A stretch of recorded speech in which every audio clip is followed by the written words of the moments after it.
চাওক, যেতিয়া পেট্ৰল পাম্পটো বিলাসিতানা অসমে বন্ধ কৰিছিলে তেতিয়া এখন তাত দণ্ডাধীশ পৰ্যায়ৰ তদন্ত ঘোষণা কৰিছিলে অইলে। এটা কথাটো হৈছে তদন্ত সমিতিৰ প্ৰতিবেদন ক'ত?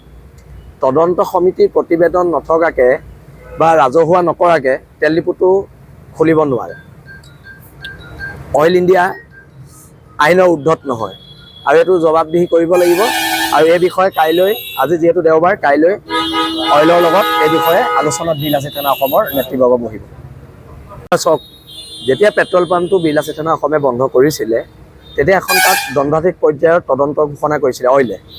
এটা কথাটো হৈছে তদন্ত সমিতিৰ প্ৰতিবেদন ক'ত? তদন্ত সমিতিৰ প্ৰতিবেদন নথকাকে বা ৰাজহুৱা নকৰাকে তেল ডিপুটো খুলিব নোৱাৰে।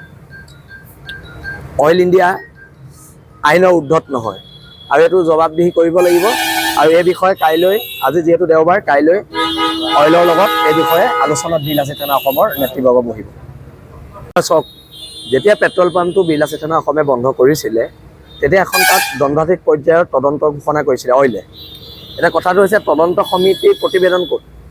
তদন্ত সমিতিৰ প্ৰতিবেদন নথকাকে বা ৰাজহুৱা নকৰাকে তেল ডিপুটো খুলিব নোৱাৰে।